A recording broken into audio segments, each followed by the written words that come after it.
Weekend মানে সব সময় যে দীঘা পুরী দার্জিলিং যেতে হবে এমনটা নয়। কলকাতার মধ্যে অনেক ভালো ভালো দর্শনীয় স্থান আছে যেগুলো আমরা স্কিপ করে যাই। ঠিক সেরকমই একটা সুন্দর দর্শনীয় স্থান হলো উত্তর কলকাতার মানিকতলায় অবস্থিত জৈন মন্দির। বদ্রীবাড়ি টেম্পল স্ট্রিটে অবস্থিত এই মন্দিরটি শহরের অন্যতম দর্শনীয় স্থান। প্রতি বছর হাজার হাজার মানুষ এখানে আসেন। মন্দিরটি যে অপরূপ সাজে সজ্জিত তা বলাই বাহুল্য। চলুন ঘুরে দেখা যাক পুরো মন্দিরটা। সো হ্যালো এভরিওয়ান, চলুন তাহলে এবার জেনে নিই আমরা পরেশনাথ মন্দিরে কিভাবে যাব। ঘড়িতে দুপুর 2টো, আমরা দাঁড়িয়ে পড়ছি স্টেশনে এবং ট্রেন তার নির্দিষ্ট সময়ে চলে এসেছে। আমরা শিয়ালদা স্টেশনে নেমে পড়েছি এবং শিয়ালদা মেন লাইন থেকে আমরা বাইরের দিকে বেরিয়ে পড়ব। শিয়ালদা থেকে মানিকতলাগামী বাসে উঠে পড়েছি। এখানকার নিয়ারেস্ট রেল স্টেশন হলো বিধাননগর। বিধাননগর থেকে মাত্র 5 মিনিটেই অটো ধরে একদম মন্দিরের কাছে। আমরা যেহেতু শিয়ালদা থেকে এসেছি তাই আমরা বঙ্গীয় সাহিত্য পরিষদের ঠিক উল্টো দিকে বাস থেকে নেমেছি এবং জাস্ট রোডটা ক্রস করি একেবারে সোজা রাস্তা। মেট্রো আসলে শোভাবাজার মেট্রো স্টেশনে নামতে হবে। বাস থেকে নেমে 5 মিনিট হাঁটতে না হাঁটতেই একদম একটা চারমাথার মোড় পড়বে, তারপরেই পড়বে এই মা গৌরী মিষ্টি দোকান। এই মিষ্টির দোকানের ঠিক পাশ দিয়ে যে রাস্তাটা চলে গিয়েছে, এখানে দাঁড়ালেই একদম সোজা মন্দিরের সাদা গেটটা দেখতে পাওয়া যাবে। আর সাদা যে শান্তির প্রতীক, মন্দিরের এই সাদা গেটটা দেখতেই আমার মনটা কেমন যেন শান্তিতে ভরে গেল।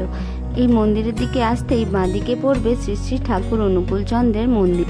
আমরা যে সময় এসেছি সে সময় চলছে ঠাকুরের আরতি অনুষ্ঠান। শঙ্খ, ঘণ্টা এবং উলুধ্বনির শব্দে চারিদিক যেন কেমন ভরে উঠেছে। মূল মন্দিরে প্রবেশ করার পূর্বেই বাঁদিকে আরও একটি মন্দির রয়েছে। আমরা প্রথমে গেলাম সেই মন্দিরের উদ্দেশ্যে। 1867 সালে রায়বদ্রীদাস বাহাদুর কর্তৃক কলকাতায় এই পরেশনাথ মন্দির নির্মিত হয়। এই মন্দিরটি আসলে 4টি জৈন মন্দিরের একটি অংশ। প্রধান মন্দিরটি দশম তীর্থঙ্কর শীতলনাথকে উৎসর্গীকৃত। এই 4টি প্রধান মন্দির হল শীতলনাথ মন্দির, চন্দ্রপ্রভা মন্দির, মহাবীর মন্দির, দাদাওয়াদি কুশলজি মহারাজ মন্দির। এই মন্দিরটি 23তম জৈন তীর্থঙ্কর পার্শ্বনাথের উদ্দেশ্যে উৎসর্গীকৃত। এটি কলকাতার অন্যতম গুরুত্বপূর্ণ জৈন মন্দির।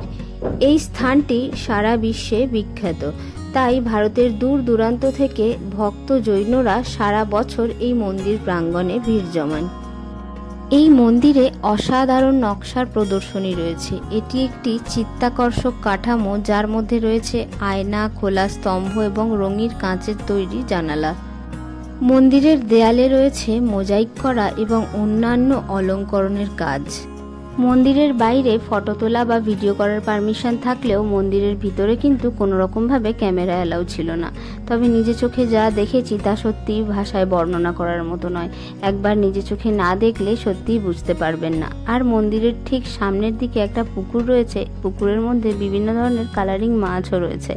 তো আমরা ঘুরতে ঘুরতে অনেকটা সন্ধে হয়ে গিয়েছে এবং সন্ধ্যের এই মন্দিরের রূপটা ছিল অপরূপ। সত্যি বলতে আমরা যে সময় মন্দিরে পৌঁছেছিলাম সেই সময় থেকে কখন যে বিকেল গড়িয়ে সন্ধে হয়ে গিয়েছে তা এক মুহূর্ত টের পাইনি। এতটাই স্নিগ্ধ সুন্দর পরিবেশ, যা আপনি নিজে চোখে না দেখলে এতটুকু বিশ্বাস করতে পারবেন না। তাই একবার হলেও এই মন্দিরে ঘুরে আসুন। মন্দিরের মেন গেট থেকে বাইরে বেরোনোর সময় দেখলাম দুটো মন্দিরের দেওয়ালের গায়ে এত সুন্দর কারুকার্য রয়েছে, যা আপনাদের না দেখালে হয়তো কেমন যেন অসম্পূর্ণ হয়ে থাকবে সবটা। আজকে ভিডিওটা কেমন লাগলো কমেন্টে আপনাদের মতামত জানাতে ভুলবেন না। আর যদি ভালো লাগে একটা লাইক এবং শেয়ার অবশ্যই করবেন। ধন্যবাদ।